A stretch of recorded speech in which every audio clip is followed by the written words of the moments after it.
Hi, I'm Rebecca M. Zornow, a science fiction author and speculative fiction book coach, and today we're going to talk about how to save time as a writer. But first, we're going to talk about what did I do this month.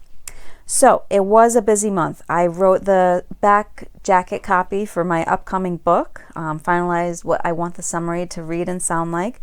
I booked the cover artist, somebody I'm very excited to work with. I submitted chapter 1 of the book to a first chapter contest. I updated my author blog, my newsletter, did a Facebook ad, I created a link tree. Still not quite sure what I'm going to do with that, but we'll see. And then I've been hosting a named character contest. So for new and current subscribers of my newsletter, I'm going to do a drawing, and the person that I draw gets a character named after them in my upcoming book, and they get to pick if the character is good, bad, or morally gray. Those were all, things I did to support the process of getting this book out, but really most of my time I spent editing. I added 10,000 words in this manuscript as I was editing along the way, refining character arcs, adding a few scenes, adding a lot of detail about, the setting and the feel and the things that we smell and taste and all those things that really ground a reader. And now my book is ready for my developmental editor, Nicole at Conquer Books. So it was a lot of work, but it's interesting when all of that work is going into one project and it just feels like you continue to work on it. Okay, next day, okay, we're going to open that document again next day. So it was a pretty heavy month for me, but I feel really good about the progress. So let's talk about our real topic today, though. How do I save time as an author and writer?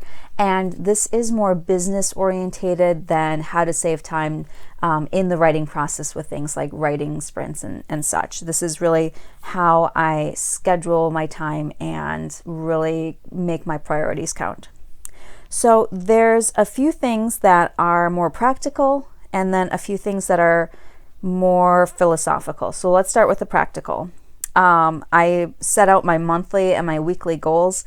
That saves me from wasting time every day trying to assess what are my priorities today? And should I do this first or does this come first? By taking a big wide view at the beginning of the month or the beginning of the week, I can do all of that assessment. And then each day I just sit down and I do the work. It makes it a lot easier to sit down and do the work when you've already put in that mental effort. I read a lot of books to get a sense of what the current trends and tropes in the speculative fiction industry is right now, to support other indie authors, to connect with other authors and writers on social media by reading their books and chatting with them about it. However, I do not finish books that I'm not interested in. Even if I get 30% of the way through and I'm like, this is just not jiving, even if I've purchased the book, I do not have time to invest in a book that isn't going to open any opportunities because I didn't enjoy it or give me any sort of reading pleasure. So any book that I am not enjoying, I just put it down. I know that's hard, but it's a good habit to build.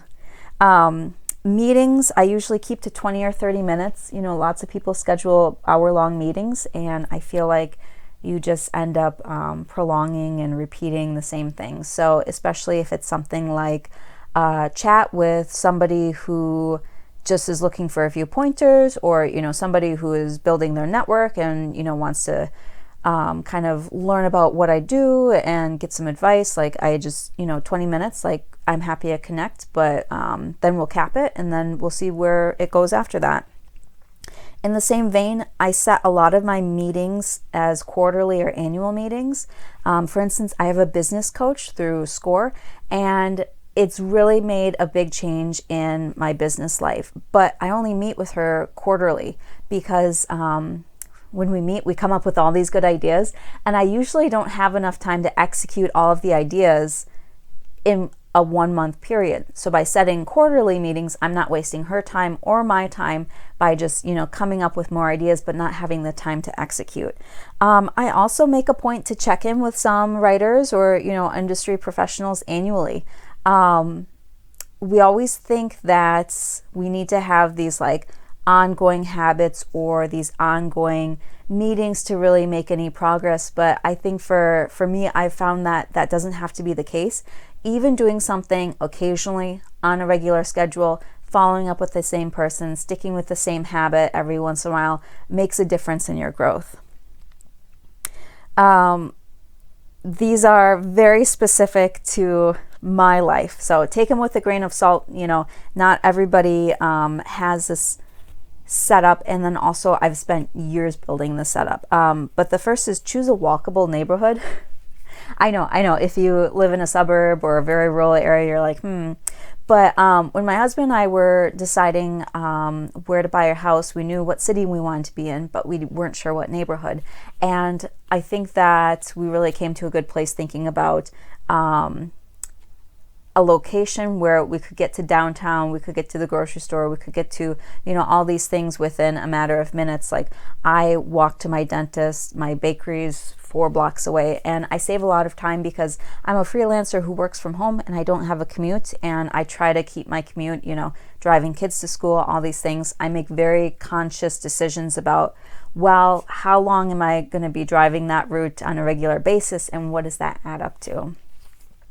And then the other is hire a house cleaner. This is something that I added this year, and I did it because it opens up my time so much more. I don't really enjoy house cleaning. I do enjoy organizing, but I don't enjoy the regular, like, hey, every other week we have to do, like, gosh, every room again, like, come on. And I found that it was a good switch for me because I can make more money working the time that the cleaner is here. I'm providing support to a local business, and I don't have, this kind of running tally list in my head of, oh, I gotta, make time to clean the bathroom today or whatever. So those are some kind of practical things, but I have been on this like time management journey for I guess 6 years, ever since I had kids. When I had kids, I just felt like that extreme pinch, and I really struggled with overcommitment and with burnout. So these were some things that I've learned over the last few years that have brought me a lot of personal peace in my time. Open communication with my husband and with other family members.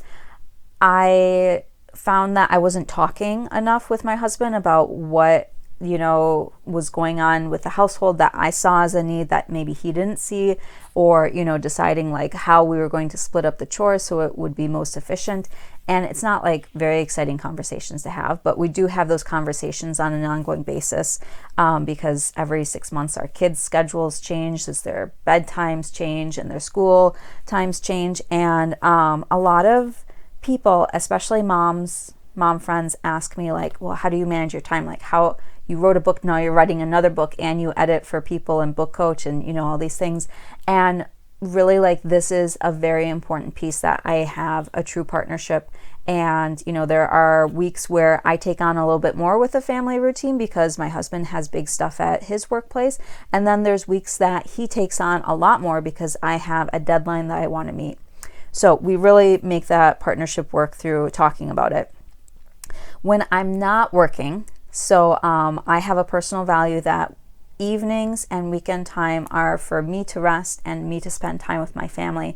I'm most creative in the mornings, and writing at night is something that I will do sometimes when necessary, but overall, I give myself like the night off. Like, don't be editing a manuscript because you're not going to do as good of a job as you would during the day. And that's, something that I owe to the people that I agree to help them with. And also, I just need time to do yoga, watch TV, do some crafts like in the evening. And I've had a lot of conversations with my financial coach about this actually. And she has some really wonderful pieces of wisdom concerning this, because as a business, as a creative writer and a book coach, so much of the business is me and my brain. And if you are not protecting yourself, how are you going to have the creative ideas that, make you jump a level into another financial bracket? Or how are you, if you're not taking care of yourself, giving yourself the rest and the real self-care that you need, you're just going to stagnate, and nobody wants that. I listened to a podcast for a long time. Oh, I shouldn't have said long time, because the name of the podcast is The Longest Shortest Time. So I listened to The Longest Shortest Time for a while, and one of the things that I loved learning about is moms are more productive. I think that, if I'm remembering correctly, they're more productive because they have to be. Their time is squashed and bookended by, childcare and family obligations. And I know when I sit down in the morning during my work period, I need to get things done, because I'm not going to have a chance, later in the day when I'm doing school pickup or whatever. And so I don't think it's necessarily that like, oh, you're a mom and you get this like superpower, like boom, boom, boom, you just get things done faster. It's, you have to come to that realization that your work time needs to be spent on work and not scrolling through TikTok, because you're going to regret that later. Another talk that I found really valuable was a TED Talk by Laura Vanderkam. And she talks about time and saving time, and how everybody's always asking her for tips about like, hey, like, do you have like a life hack where I can just save more time? Like, what if I, brush my teeth and, shower at the same time? Am I going to save time and then be able to like take another side job or something? And she's like, no, like those things don't make sense. What she talks about, and what I appreciate, is that we have priorities, and when we don't have time for something, it's not a priority. She gave this really great example in the TED Talk about this woman who, I don't know, she had like a pipe burst, or it became this big like home crisis hassle that she had to spend like hours in this week taking care of, working with contractors, doing the cleanup and all these things. And Laura made the point that if she had asked that woman a week earlier, hey, do you have 7 hours in your schedule for this like, random spontaneous project, that woman would have said no. But because it became a priority, cleaning, fixing up her house so that, her family had a safe space to live, she found the time for it. And I think about that a lot when I feel like I don't have time for something. It's usually because I don't want to do it. And that's okay. I need to spend my time on things I want to do. And the things that I do want to do, time will expand and I will find the time to do it. And I think that's a really powerful thing that gives you a lot of strength. Let's see. Okay. Check. Okay. Oh, 2 more. Okay. So along with that, I do say no a lot more than I used to. And I think that is good. And I think that for a lot of people who are making progress, who may be a classic overachiever, maybe who have impressed some people in their life, their workspace, their writing, you get more requests and more requests. And you need to figure out which ones to say yes to, and then not feel bad about saying no. It's just not a good fit, or you have so many hours in the day, and if you take on this opportunity or if you do this thing, you won't have time for the very most important things, the things that are the reason you're doing this whole writing thing. And along with that, I don't work for free typically. There are things that I do to volunteer and nonprofits that I support in certain ways. And so when I say I don't work for free, I guess I mean like I don't write for other publications for free anymore. I know a lot of people are fine doing that starting out, and that's something I did as well. And really depends on if you have a position of, privilege where you can, labor for free. I think that is a whole nother conversation that has so many variables. But I've come into a point in my professional life where I just don't have the time to be writing for others for free. And that means that then I'm writing the things that are most important to me and help support my business. Wow, that was a lot. But I really hope that it'll help you find some spaces where you can not save time, but make time for yourself. One thing I remind myself of is I have an abundance of time. We all have so much time. It's where we choose to put it that makes a difference. The very last thing we're going to talk about is what's next. What am I doing this upcoming month? So I mentioned the cover designer I'm really excited to work with. I'm going to be sending him the brief, all of the information about requests I have concerning the design, some different text and stuff I want included.